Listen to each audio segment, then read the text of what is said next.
apa sih yang sebenarnya mahasiswa perlu tahu, khususnya mahasiswa BINUS, tentang pembayaran kuliah semester, ya gitu ya. Kebetulan karena gue bergaulnya banyak dengan mahasiswa BINUS yang dimana gue udah ngajar dari 2013 ya, dan banyak banget mahasiswa yang gue kenal.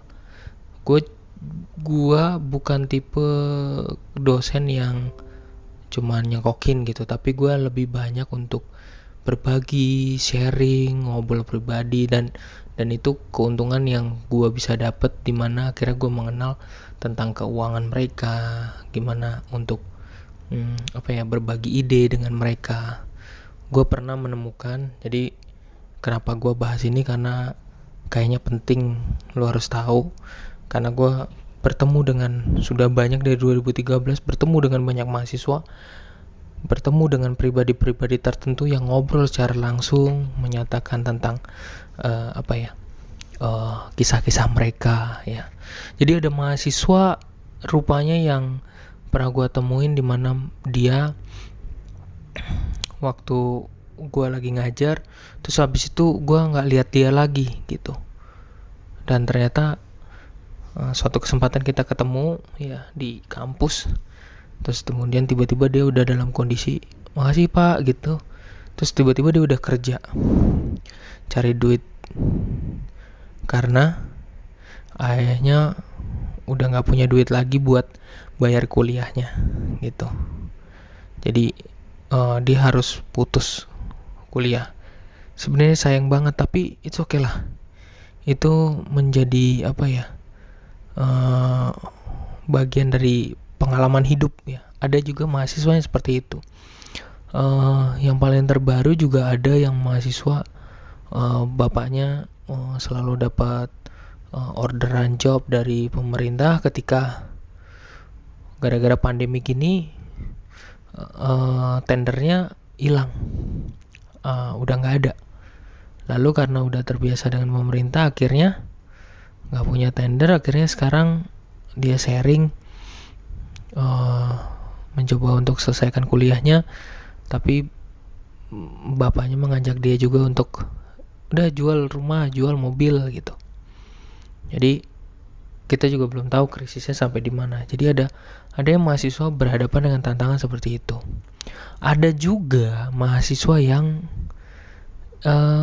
memang hidupnya udah enak gitu ya, udah diakomodir sama orang tuanya, nggak usah pikir banyak, bahkan tipenya itu ngambur-ngamburin duit gitu ya. Ada yang buang-buang duit, ada yang mahasiswa yang dipercayakan titip dulu, orang tuanya nitip duit ke dia, terus tau-tau dimainin Bitcoin karena dia pikir wah tenang aja gitu ya, jumlahnya besar ya.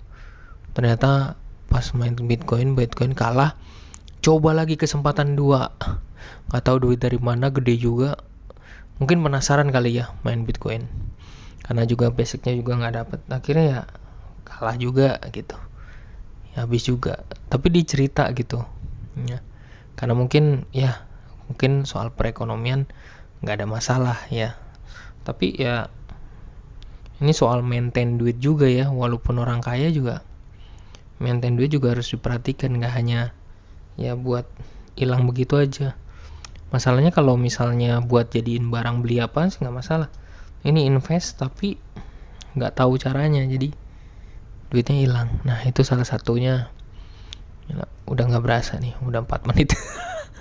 Terus ada juga yang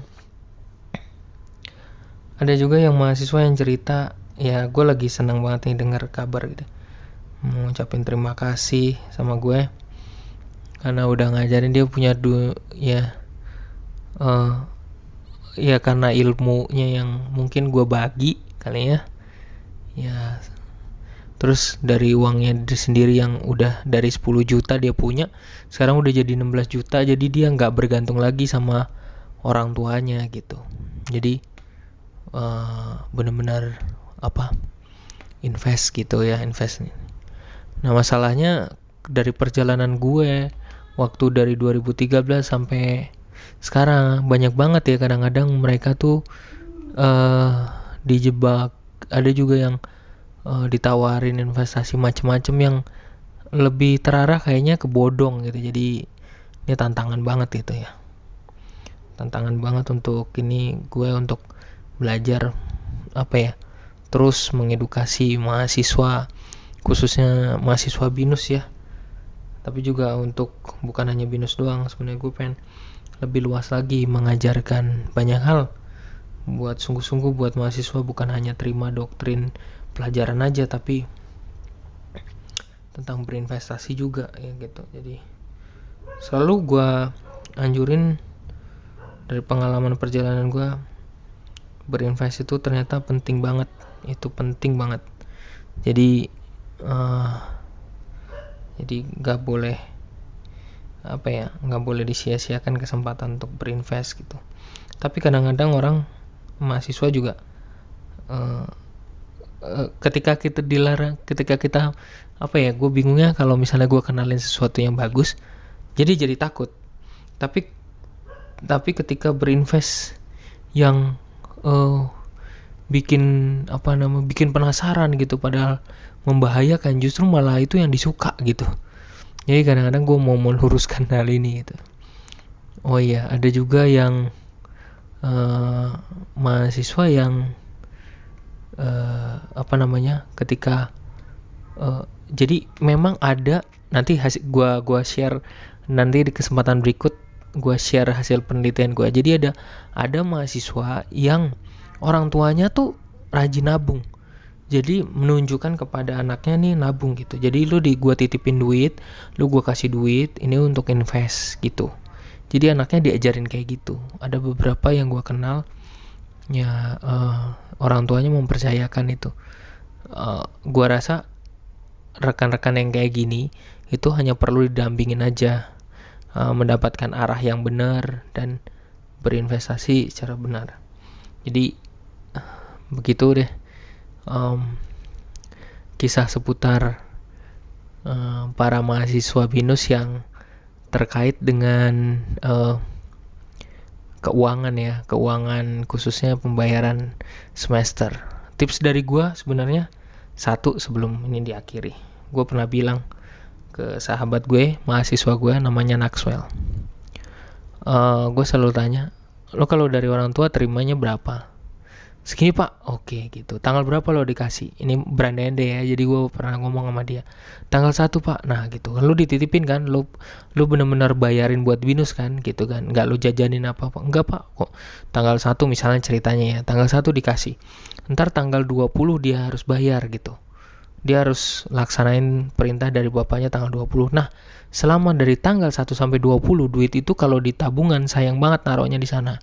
Maka taruhlah duit itu diinvestasikan dulu di reksadana pasar uang. Kalau ritmenya demikian, maka selama lu kuliah, selama lu perjalanan, kalau ini terus ritme ini dilakukan, maka lu udah bisa dapat cuannya dari reksadana pasar uang dibandingkan lu taruh di tabungan. Demikian dari gua.